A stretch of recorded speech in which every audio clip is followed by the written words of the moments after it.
Very good morning aspirants. आज हम पढ़ेंगे 13 फरवरी 2025 के करंट अफेयर्स। सबसे पहले कल के करंट अफेयर्स को थोड़ा सा रिवाइज करते हैं। चंद्रयान 4 एक्सपेक्टेड है कि लॉन्च किया जाएगा 2027 में to bring back samples of moon rocks to the earth पे चांद की चट्टान मिट्टी के सैंपल्स लेकर आने का ये मिशन है। और अगर ये सक्सेसफुल होता है तो भारत यानी इंडिया बन जाएगा 4th ऐसा देश जो मून के रॉक के सैंपल्स अर्थ पे लेकर आया होगा। ठीक है, अब देखो इन डिटेल ये सारे पॉइंट्स ऑलरेडी हम कवर कर चुके हैं, यहाँ पे जस्ट हम रिवाइज कर रहे हैं। राइट, नेक्स्ट पॉइंट आता है last Naxalite of Karnataka. Last Naxal Karnataka के लक्ष्मी जिन्होंने सरेंडर कर दिया है, तो अब कर्नाटका बन गया है नक्सल फ्री स्टेट। नेक्स्ट आता है 15th edition of international meeting of pharmacopoeias. कहाँ पे हुई? न्यू दिल्ली में, होस्ट की गई by IPC, that is Indian pharmacopoeia commission. Next आता है that 6th edition of Dilex, DILEX, that is Delhi international leather expo 2025 में हुआ है, 6th एडिशन हुआ है और यहाँ कहाँ पे हुआ? न्यू दिल्ली में। ठीक है, तो एडिशन ये सब थोड़ी सी चीज़ें ध्यान रखनी होती है। नेक्स्ट है इंडिया की पहली AI यूनिवर्सिटी जहाँ पे आर्टिफिशियल इंटेलिजेंस के ऊपर रिसर्च एंड डेवलपमेंट होगा। कहाँ पे खोली जा रही है? महाराष्ट्र में। नेक्स्ट आता है शतवरी फॉर बेटर हेल्थ। ये स्पेसिस स्पेसिफिक कैंपेन है। अच्छा, ये शतवरी क्या है? ये एक मेडिसिनल प्लांट है जो महिलाओं की हेल्थ के लिए बहुत ज़्यादा बेनिफिशियल होता है ना। तो आपने ध्यान रखना है कि ये जो शतवरी फॉर बेटर हेल्थ है, जो कि एक पर्टिकुलर स्पेसिस से रिलेटेड प्रोग्राम है, इसमें शतवरी क्या है। राइट, नेक्स्ट आता है रिद्धिमान सिन्हा जो कि इंडियन विकेट कीपर बैट्समैन है। इन्होंने रिटायरमेंट अनाउंस की है from all the forms of cricket. Next आता है NSTC इंटरनेशनल एकेडमी। इसका इनॉग्रेशन ग्रेटर नोएडा यूपी में किया गया।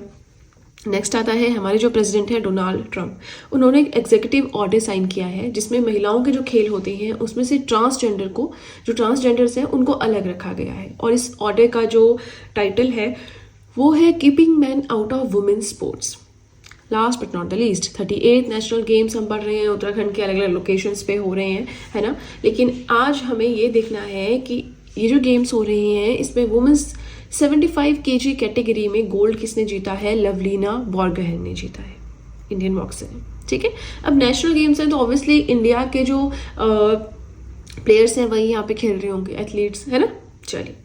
चलिए तो अब इसी के साथ फर्स्ट पेज हो गया कंप्लीट। अभी जस्ट हमने रिवीजन बिट्स देखे हैं, हम मेन कंटेंट स्टार्ट करेंगे नेक्स्ट पेज से। सो वीडियो पसंद आ रही हो लाइक ज़रूर कीजिएगा।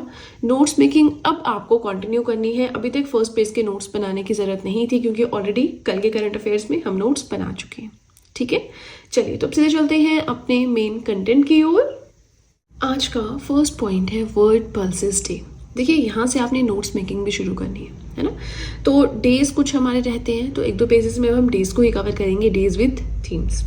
वर्ल्ड पल्सेस डे 10 फरवरी को हर साल सेलिब्रेट किया जाता है ताकि क्या बेनिफिट्स हैं पल्सेस के, क्या न्यूट्रिशनल क्या एनवायरमेंटल बेनिफिट्स हैं, उससे रिलेटेड अवेयरनेस लाई जा सके। यूनाइटेड नेशंस जनरल असेंबली के द्वारा ये डे सेलिब्रेट किया जाता है, 2019 से सेलिब्रेट किया जा रहा है।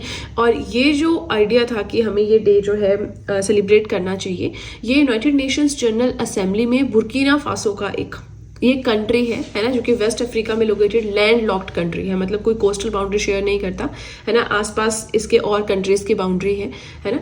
तो ये जो बुर्किना फासो है, इसका आइडिया था, इस कंट्री ने ये प्रपोज किया था UNGA में कि हमें इस तरह का डे भी एक सेलिब्रेट करना चाहिए। अब देखो इसी के साथ यूनाइटेड नेशंस जनरल असेंबली ने 2016 को डिक्लेयर किया था as an international year of pulses. Pulses जो है इनमें प्रोटीन बहुत ज़्यादा होता है ना, आपके मोटापे को कम करने में भी बहुत ज़्यादा हेल्प करते हैं। राइट, अब देखो हम देखेंगे थीम इस डे का, तो थीम रहा pulses bringing diversity to agri food systems. Right, आगे चलें। International epilepsy day. अब देखो हिंदी में अगर हम बात करें तो एपिलेप्सी का मतलब होता है मिर्गी, है ना। तो देखो ये जो डे है, अब इसकी कोई डेट फिक्स नहीं है, फरवरी का जो भी 2nd मंडे होगा उस दिन हम इस डे को सेलिब्रेट करते हैं। इस साल यानी 2025 में 10 फरवरी को ये डे सेलिब्रेट किया गया ताकि एपिलेप्सी क्या है इससे रिलेटेड अवेयरनेस लानी है, प्लस इसकी ट्रीटमेंट से रिलेटेड अवेयरनेस लाने के लिए। इस साल का थीम रहा माई एपिलेप्सी जर्नी। अब यहाँ पे एपिलेप्सी जो है ना, वैसे तो हमने बात कर ली कि मिर्गी इसका मतलब होता है जो मिर्गी के दौरे पड़ते हैं, लेकिन अगर हम थोड़ा सा थ्योरेटिकल लैंग्वेज में देखें, है ना, ये एक ऐसा डिसऑर्डर है जिसमें हमारे जो नर्व सेल्स होते हैं ना ब्रेन में, वो डिस्टर्ब हो जाते हैं और उनको कुछ झटके, कुछ सीजर्स से आने शुरू हो जाते हैं। ये जेनेटिक डिसऑर्डर भी हो सकता है, अगर ब्रेन इंजरी हुई है, कहीं पे चोट लगी है सर पे, है ना, तो उस ट्रॉमा या स्ट्रोक की वजह से भी हो सकता है। ठीक है, अब देखो नेक्स्ट एक और डे है जो रिसेंटली इन्हीं दिनों में हम सेलिब्रेट करते हैं, which is the international day of women and girls in science. यानी महिलाओं को एक तरह से प्रमोट करना है, एनकरेज करना है साइंस फील्ड में, है ना। तो ये डे जो है आपका हर साल 11 फरवरी को हम सेलिब्रेट करते हैं to promote full and equal access and participation of women in STEM fields. STEM fields क्या है? Science, technology, engineering and mathematics. इन फील्ड्स में महिलाओं की पार्टिसिपेशन ज़्यादा हो, है ना, उनको ज़्यादा प्रमोशन मिले, इक्वल एक्सेस मिले, उसके लिए हम इस डे को सेलिब्रेट करते हैं। ये डे जो है यूनाइटेड नेशंस जनरल असेंबली के द्वारा अडॉप्ट किया गया था। एम यही है, जेंडर इक्वलिटी लानी है साइंस फील्ड में। एंड इस साल इस डे का थीम रहा charting progress to shape the future, the best is yet to come. तो देखो थीम्स तो आपको याद रखने पड़ेंगे। हमने पढ़ा international day of women and girls in science along with theme, international epilepsy day इसका थीम भी पढ़ा, एंड वर्ल्ड पल्सेस डे इसका थीम भी पढ़ा। 3 डेज थीम के साथ ध्यान रखनी है, बहुत ज़्यादा इंपॉर्टेंट है। इसी के साथ वीडियो पसंद आ रही हो लाइक ज़रूर कीजिएगा। प्लस आप सब चाहें तो GS हैंडरिटन नोट्स परचेज कर सकते हैं, जिसमें history, polity, geography, economics, current affairs, art and culture, biology, physics, chemistry, ये सारी PDFs आपको मिल जाएंगी। परचेज लिंक मैंने डिस्क्रिप्शन बॉक्स में दे रखा है, राइट। चलिए तो अब सीधे चलते हैं अपने नेक्स्ट पेज की ओर। आज का 4th पॉइंट है दैट सेफर इंटरनेट डे। कब हम सेलिब्रेट करते हैं? 11 फरवरी को, ताकि इंटरनेट को एक सेफ वर्ड बनाया जा सके, एक सेफ दुनिया अलग से। जैसे देखो ना, आप देखते हैं कि इतने साइबर क्राइम्स होते हैं, तो साइबर क्राइम्स क्या होते हैं? जो इंटरनेट से रिलेटेड है ना, कंप्यूटर से रिलेटेड है। तो सेफर इंटरनेट डे हम सेलिब्रेट करते हैं to make the internet a safer and better place for all, mainly for children and young people.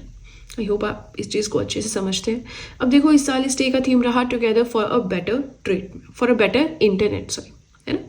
Next आता है न्यू एक्साइज पॉलिसी। अच्छा, क्वेश्चन इस तरह से आता है कि रिसेंटली एक्साइज पॉलिसी 2025-26 के लिए कौन सी स्टेट गवर्नमेंट लेकर आई है? तो आपको पता होना चाहिए Uttar Pradesh government.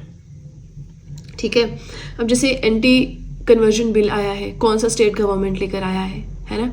AI policy आई है, कौन से स्टेट गवर्नमेंट लेकर आई है। तो ऐसे क्वेश्चंस आते हैं एग्जाम में। ये जो हम एक्स्ट्रा पढ़ते हैं थोड़ा सा अपनी अंडरस्टैंडिंग के लिए होता है। तो देखो ये जो एक्साइज पॉलिसी है रिसेंटली UP गवर्नमेंट लेकर आई है, expected to lead to high alcohol prices in the state. Expected है कि अब एल्कोहल के प्राइसेस बढ़ जाएंगे स्टेट में, नॉट सो इम्पॉर्टेंट।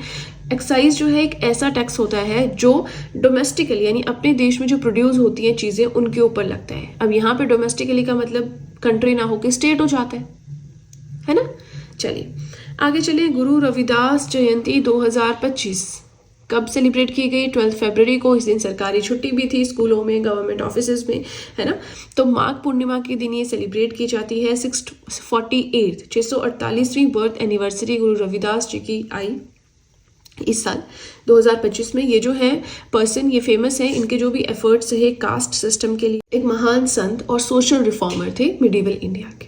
ठीक है, नेक्स्ट आता है नेशनल वुमेन्स डे। कब हम सेलिब्रेट करते हैं? 13 फरवरी को हर साल। ताकि देखो, अब देखो नेशनल वुमेन्स डे क्यों हम सेलिब्रेट करते हैं, किसको हम याद करते हैं इस दिन? तो सरोजनी नायडू जो है ना, उनकी बर्थ एनिवर्सरी होती है 13 फेब को, जो कि वुमेन्स राइट्स की बहुत बड़ी सपोर्टर रही। इन्हें नाइटिंगेल ऑफ इंडिया यानी भारत कोकिला भी कहा जाता है। ये प्रेसिडेंट रही इंडियन नेशनल कांग्रेस की 1925 में। ये पहली इंडियन वुमेन थी जो कि INC की प्रेसिडेंट बनी थी। अब देखो ये हमने पढ़ा नेशनल वुमेन्स डे, इसका कोई थीम है सच डिक्लेयर नहीं होता है। तो national women's day Sarojini Naidu ji की बर्थ एनिवर्सरी पे आता है। अब एक होता है हमारा इंटरनेशनल वुमेन्स डे, है ना, जो कि 8 मार्च को हम सेलिब्रेट करते हैं। अब 2025 का थीम अनाउंस हो चुका है for all women and girls rights equality empowerment. लेकिन अभी आपने ये लिखना नहीं है, क्योंकि अभी देखो होता क्या है ना कि जब तक डे नहीं आता है ना, हम थीम्स नहीं याद करते, क्योंकि चेंजिंग हो सकती है। कई बार प्रीवियस ईयर का ही अगले ईयर में ही लगा देते हैं, है ना, फिर अपडेट होता है तो फिर चेंज होता है। तो ये जस्ट मैंने आपको वैसे ही अलग से लिखा है, आप चाहें तो इस पार्ट को स्किप कर सकते हैं।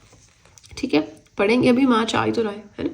नेक्स्ट आता है चीफ इकोनॉमिस्ट कैनरा बैंक के कौन बने हैं? D माधवन कुट्टी जी बने हैं। कैनरा बैंक की बात करें 1906 में फॉर्मेशन हुई, बेंगलुरु कर्नाटका में इसके हेडक्वार्टर्स है ना। चलिए, तो अब इसी के साथ हमारा ये पेज भी होता है कंप्लीट। अगेन कोई भी डाउट हो कमेंट सेक्शन में पूछ सकते हैं। वीडियो पसंद आ रही हो लाइक ज़रूर कीजिएगा। इसी के साथ देखिए, आप सब चाहें तो मुझे इंस्टाग्राम पे फॉलो कर सकते हैं, आप सब चाहें तो मुझे टेलीग्राम अकाउंट पे ज्वाइन कर सकते हैं। इन दोनों चीज़ों का लिंक मैंने डिस्क्रिप्शन बॉक्स में दे रखा है, राइट। चलिए, तो अब सीधे चलते हैं अपने लास्ट पेज की ओर। आज का 9th पॉइंट है दैट वर्ल्ड रेडियो डे 13 फरवरी को सेलिब्रेट करते हैं, ताकि रेडियो की क्या इंपॉर्टेंस है डेटा डिसेमिनेट करने में, उससे रिलेटेड लोगों में अवेयरनेस लाई जा सके। 2025 में जो डे सेलिब्रेट किया गया 14th एडिशन इसका था।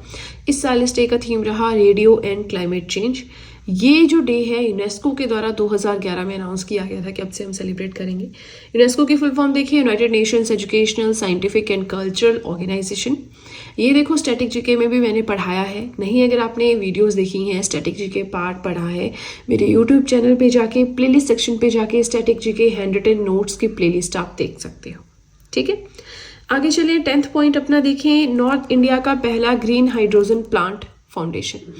नॉर्थ इंडिया का पहला ऐसा प्लांट जहाँ पे ग्रीन हाइड्रोजन बनाई जाएगी, इसकी नींव रखी गई है हिमाचल प्रदेश में।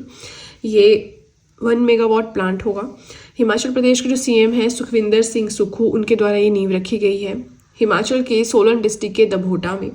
ये प्रोजेक्ट देखो डेवलप किया जा रहा है। ऐसे क्वेश्चंस आते हैं, है ना, कितने मेगावाट का प्लांट है, किसने नींव रखी, हिमाचल में एग्जैक्टली कहाँ पे, कौन डेवलप कर रहा है, तो HPPCL in collaboration with OIL, Himachal Pradesh power corporation limited, oil India limited के साथ मिलकर इस प्रोजेक्ट को डेवलप कर रहा है। इसी के साथ हिमाचल प्रदेश बनेगा इंडिया का पहला ग्रीन एनर्जी स्टेट मार्च 2026 तक। इंडिया का पहला ग्रीन हाइड्रोजन प्लांट, देखो ये तो नॉर्थ इंडिया का पहला ग्रीन हाइड्रोजन प्लांट है जो हिमाचल प्रदेश में खुल रहा है। इंडिया, हमारे देश का पहला ग्रीन हाइड्रोजन प्लांट कमीशन किया गया जोरहट असम में 2022 में। अब बार बार हम ग्रीन हाइड्रोजन बोल रहे हैं, ये ग्रीन हाइड्रोजन होता क्या है? ग्रीन हाइड्रोजन माने ऐसी हाइड्रोजन जो प्रोड्यूस होगी, हम क्या करेंगे, वाटर के मॉलिक्यूल्स को स्प्लिट करेंगे यूजिंग रिन्यूएबल एनर्जी। देखो हाइड्रोजन क्या है, पहले वाटर का फॉर्मूला तो सबको ही पता है, H2O, है ना, तो इसमें से ऑक्सीजन एंड हाइड्रोजन को स्प्लिट करना है रिन्यूएबल एनर्जी को यूज करके, उससे जो हाइड्रोजन हमें मिलेगी that is known as the green hydrogen.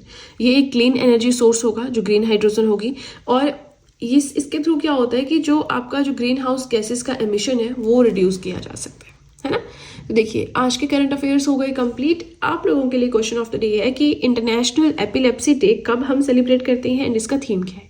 देखिए, नॉर्मली मैं कहती हूँ कि आपने थीम नहीं याद करना, लेकिन कुछ ऐसे डेज होते हैं जिनका थीम बहुत छोटा, जैसे वर्ल्ड रेडियो डे है, इसका थीम है radio and climate change, easy है याद करना। वैसे ही इंटरनेशनल एपिलेप्सी डे का थीम भी बहुत इजी है, इसलिए मैंने ये क्वेश्चन पूछा है। अदरवाइज थीम्स रटने की जरूरत नहीं होती, 4 ऑप्शंस होंगे, आपने बस इतना कैपेबल होना है कि उन 4 ऑप्शंस में से सही वाले पे आप टिक मार्क कर सको, ठीक है। चलिए, तो अब इसी के साथ हमारे आज के करंट अफेयर्स होते हैं कंप्लीट। वीडियो पसंद आए लाइक ज़रूर कीजिएगा, चैनल को ज़रूर सब्सक्राइब करें, बेल आइकन को प्रेस करें सो दैट मैं जैसे ही कोई वीडियो अपलोड करूं सबसे पहले नोटिफिकेशन आपके पास पहुंचे। प्लस जो भी आपके फ्रेंड्स हैं जो भी गवर्नमेंट एग्जाम्स के लिए प्रिपेयर कर रहे हैं, उनके साथ भी मेरे चैनल का लिंक ज़रूर शेयर करें सो दैट इन हैंड रिटन नोट्स का उन्हें भी कुछ फ़ायदा हो सके। तो चलिए फ्रेंड्स, आज के लिए इतना ही। अब हम मिलेंगे नेक्स्ट वीडियो में। So that's it and see you soon.